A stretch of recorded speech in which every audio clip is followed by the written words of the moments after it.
Hi guys, just trying to work my camera out. Gotta love a new phone. I'll wait a little while for people to come on, and also if I can get some feedback on whether the signal's strong enough, that'll be really good. I'm upstairs, working upstairs, so I don't disturb my son, because apparently my videos are too noisy when I'm working underneath his bedroom. But I need to know that the connection's good enough for you to hear me. So if you can just hit the like button if you can hear me, that'd be great. I'll just wait for some people to come on. Hi Sarah. I'm just pulling silly faces here. What have you asked me to do? I'm terrified. Absolutely terrified. I'm not going to wait for too long because otherwise it's really boring for people when they're doing a replay. Hello. Because they have to scroll through lots of silence and face pulling. But basically, what I wanted to talk about is how to use live online parties, mainly from your timeline, to build your to build your brand and build your Facebook presence and network. Hi Sean. Now this is not a new idea. It's really all about how you position your live demos. And I watched a video that Katie Thompson did recently. Yeah. Because in fact she's my black upline. And then Sarah shared it. If you look in the Glamlash training group, you will see that there's a video by Katie Thompson on exactly online parties. And when I watched it, it immediately made me think of Maria Sizer and her live demos, which are just fantastic. She's like the queen of live demos. And she uses a variety of things, but she uses mainly a combination of attraction marketing and humour with her makeup skills to draw people in. But then what I'd noticed, and what Katie had also spoke about, was that Maria uses several call to actions in her live videos and in the comments underneath. So for example, when somebody asks her about something, she will say, yes, of course, I will drop me a PM and I'll colour match you. That's no problem. Or perhaps you'd like to set up a group chat with a few of your friends and invite me to it, and then I can help you all out. So she's being very clever. She's not selling anything, but she's offering to help, which is really cool. So how do we do that? Obviously we've all got to find our own style, but our way to do this is to basically reposition our live demos that we already do on products, but we're repositioning them as a way to actively build our audience and our reach of influence, as well as our PRS. And how do we do it? Well, we can do it in thank you. We can do it in the following ways. Firstly, we need to set up an expectation of consistency. Hi, Catherine, from our current followers. Now, how we do that is when we're going to do a live, we choose a regular day and time that we can commit to. Ideally every week, could be a little bit more frequent than that, but definitely every week. And we let people know that that is what we're going to be doing. So say every Tuesday at 11 o'clock, I will be going live with a beauty tip. Hi Hayley, hi Becca. Then we give our lives a catchy name that will cover every single live that we do. So Claire's crazy makeup tips, something short, something memorable. Because what we want to do with our existing audience is we want to give them this idea that we're almost like a TV program. So at 11 o'clock every Tuesday, oh, I want to watch Claire's crazy makeup tips and see what she's doing this week, and I want to tell my friends about them. So this is building your presence and building your personal brand. Hiya guys. we want to plan our lives so that they focus very much on one product, very much like we would do if we were doing a 5-minute demo in a party. And you'll notice this is the first time I've actually mentioned party, because of Facebook selling rules and because of attraction marketing. You don't want to go on your timeline and say, hello, I'm doing a party, come and buy things. What you want to do is to say, hello, I'm doing a series of interesting demos, come and join me and watch them. Oh, I'm glad, Sean. So before we start our demos, we actually want to do on our live videos a little bit of interaction with the followers that are there, and do a call to action immediately. And that call to action is that you invite them to share your demo. You say, this is going to be really interesting. I'm going to show you this brilliant way to conceal large pores, for example. Give me a thumbs up and share this to your friends, and so they can find out as well. So that's easy. I actually did a little test of this earlier today, and I tried to run my live a little bit more like this, but I didn't do that direct call to action at the beginning.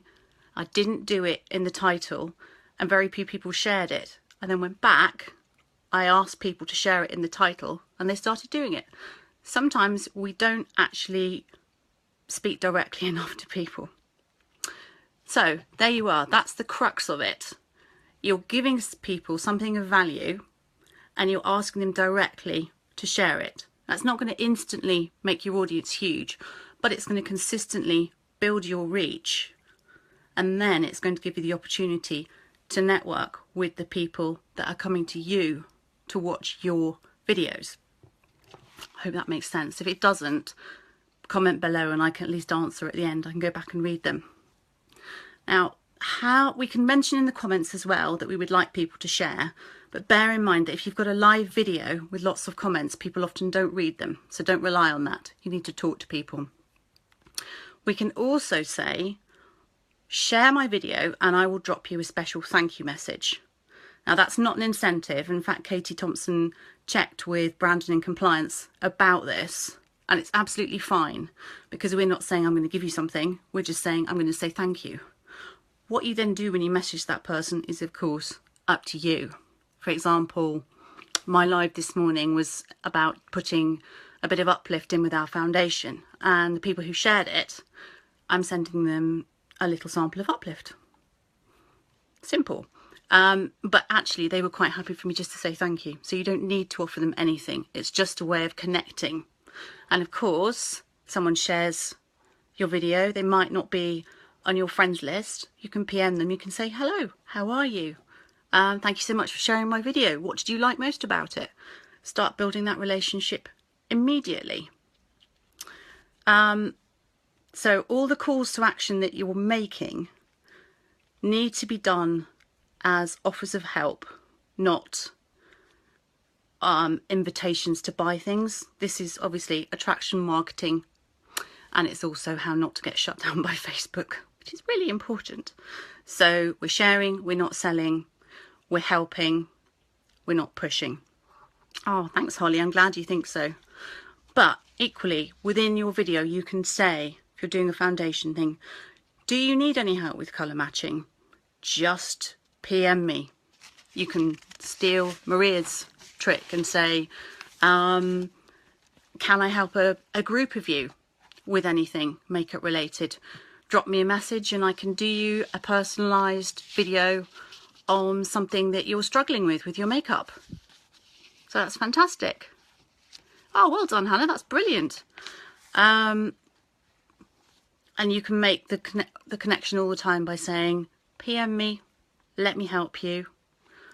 You can also quite legitimately, without being shut down for sales, put your buying link in the comments. But again, it's as PM me for any information. If you would like to look for any more information on my website, follow this link. So again, subtle.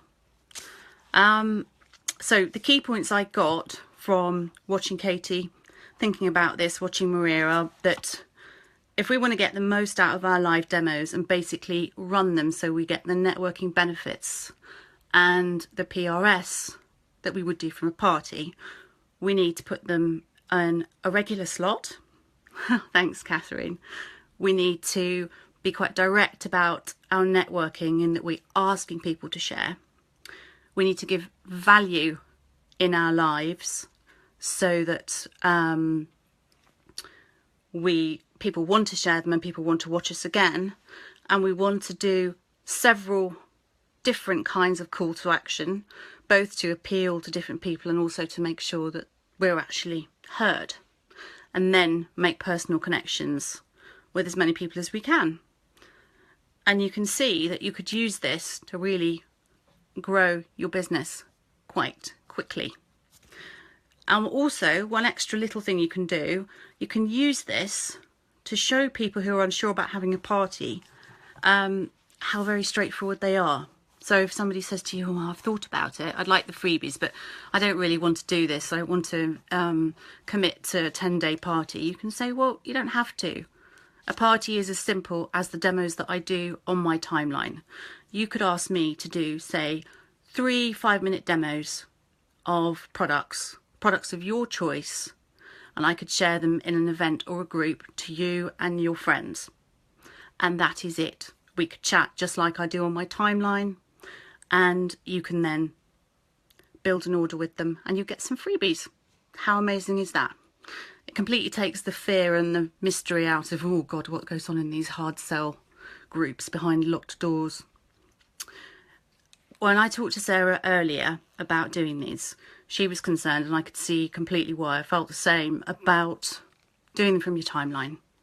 Not because of comfort zone, although that's an issue, but because of Facebook and the selling rules. And Sarah suggested doing them on the business page, which is a good idea. I went off and did a little bit of research on this to try and get my head around the algorithms. As far as I can tell, the way for us to build our personal audience the most is to do these from our timelines, because if we do the parties on our business page, we are going to have a different reach. If we then share it to our timeline, it's not seen by as many of our personal audience as it would be if we posted it there directly. So it's up to you really to make the judgment call. Do you want to do it as something brand new on your business page and attract cold market people, or do you want to do it on your personal page, attract your warm market and spread your influence that way? You can also practice this in your VIP group, but be aware that nobody can share it unless your VIP group is set to public. They can't share it out into Facebook land and increase your reach even. I'm just going while I look at my notes to see if I've missed anything. Yeah, I thought, yeah, why not, Sarah? Do both.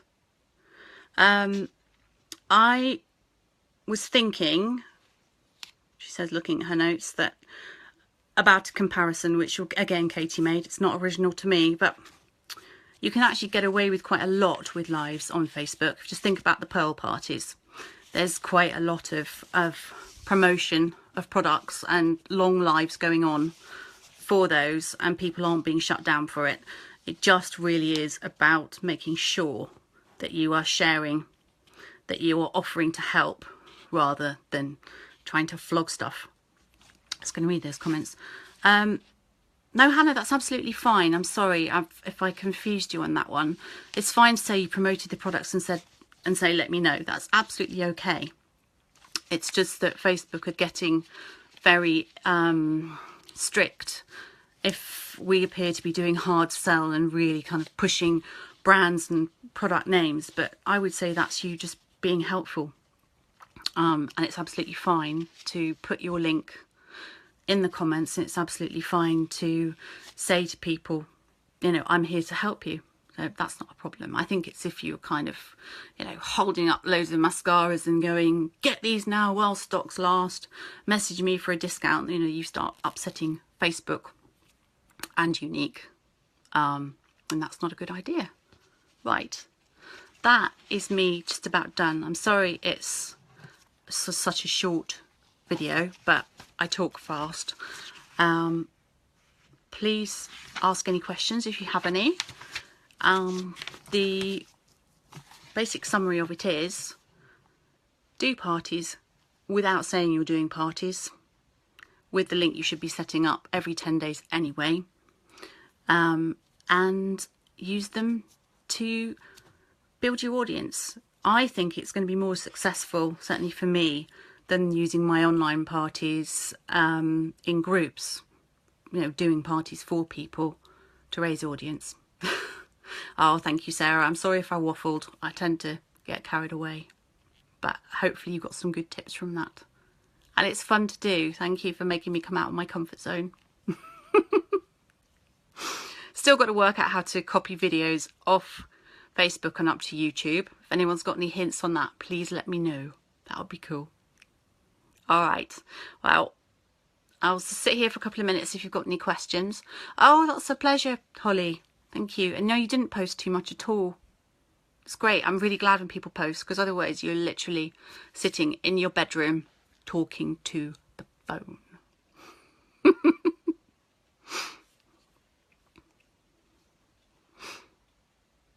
Okay, guys. Well, the replay will stay here. I'll make sure it gets posted. So anyone who picks it up on catch up replay, just send me a message and I'm very happy to help answer any questions, clear up any muddles I've created. Bye bye for now. Oh, thank you, Sean. I'm really pleased I did it too. Bye now.